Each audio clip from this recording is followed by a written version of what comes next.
My name's Clarke and I am founder of SupportWorks Foundation and co-director and founder of A Call to Men UK. Abuse can involve physical violence such as hitting, kicking, pushing, slapping or pressurising you into sex. But there are other forms of abuse. Emotional and verbal abuse can involve your boyfriend or your girlfriend. And that's things like saying things that make you feel small, whether you're alone or in front of people. Pressurising you to do things you don't want to do, including sexual things. Checking up on you all the time to find out where you are and who you're with. For example, texting or calling you if you're out with your friends. Threatening to hurt you or someone close to you, including pets. Now, as well as happening when you're together, emotional and verbal abuse can happen on the phone or on the internet. Behaviour like this is not about love. It's about someone controlling you and making you behave in ways that they want. People who abuse a partner, verbally or emotionally, may turn to violence later on in the relationship.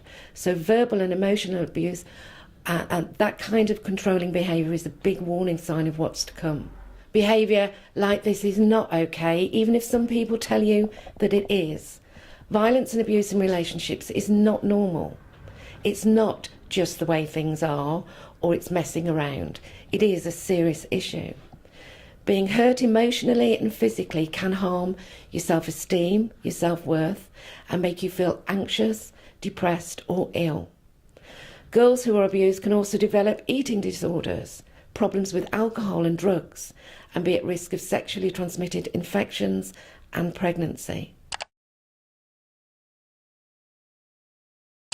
No, not at all. Nearly 75% of girls and almost 50% of boys report some form of emotional abuse.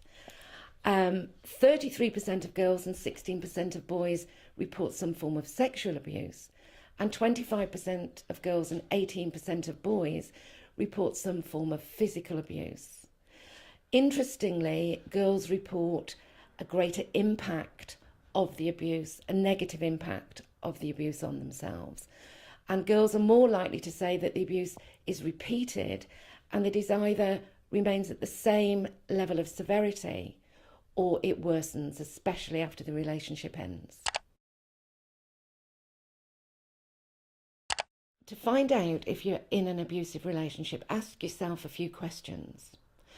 Does your partner harm you physically in any way, including slapping, punching, pushing, grabbing, shaking, smacking, kicking? Does your partner try to control different aspects of your life, such as how you dress, what you wear, who you hang out with and what you actually say? Does your partner frequently humiliate you or make you feel unworthy? For example, does your partner put you down but tells you he or she loves you? Does your partner threaten to harm you or self-harm if you leave the relationship? Does your partner twist the truth to make you feel you are to blame for your partner's actions? Does your partner demand to know where you are at all times? And does your partner constantly become jealous or angry when you want to spend time with your friends? Unwanted sexual advances that make you feel uncomfortable are also red flags that the relationship needs to focus more on respect. When someone says stuff like, if you loved me, you would do X, Y, Z, that's also a warning sign of possible abuse. A statement like this is controlling and is used by people who are only concerned about getting what they want, not caring about what you want. Trust your intuition, trust how you feel. If something doesn't feel right, it probably isn't. And if you're in a controlling or abusive relationship and you want help, don't be scared to talk about it to someone. Remember, it's not your fault, no matter what anyone says. And it's far better to talk about it with someone. It doesn't matter if you've been drinking or what you've been wearing. There is no excuse for abuse. It can be difficult to find the right person to ask for help. Try asking someone whether you can talk to them about something. Tell them you need some help or that there's something happening in your life and you don't know what to do about it. There are several people you might talk to, maybe a trusted adult, a favourite teacher at your school, maybe your mum or your dad, or another trusted adult, maybe a friend's mother, your doctor or a nurse, school nurse as well, and a friend. There's always helpline numbers where there are specialist advisors like Childline or West Mercia Women's Aid helpline number. And remember, try again if you don't get the response that you think you need. If you are in immediate danger, call 999 without hesitation. Well, I think that's a lovely question from a lovely friend. A person who's being abused needs someone to hear and believe him or her. People who are abused often feel like it's their fault, that they've asked for it, or that they don't deserve any better. But abuse is never deserved. Help your friend understand that it's not his or her fault. Your friend is not a bad person. The person who is abusing has a serious problem and needs professional help.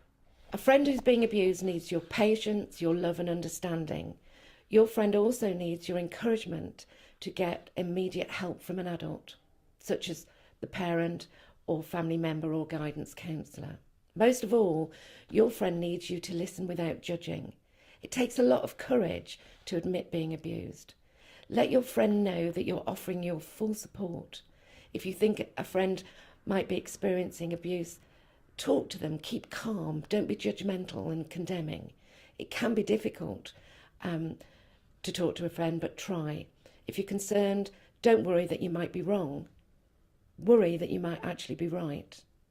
Try asking your friend if you can talk to them about something. Tell them you're worried about them and ask whether everything is okay. Listen to them and let them know that nobody has to put up with abuse. If they've been hurt, offer to go to the doctor with them. Have the number of the helpline ready to give to them.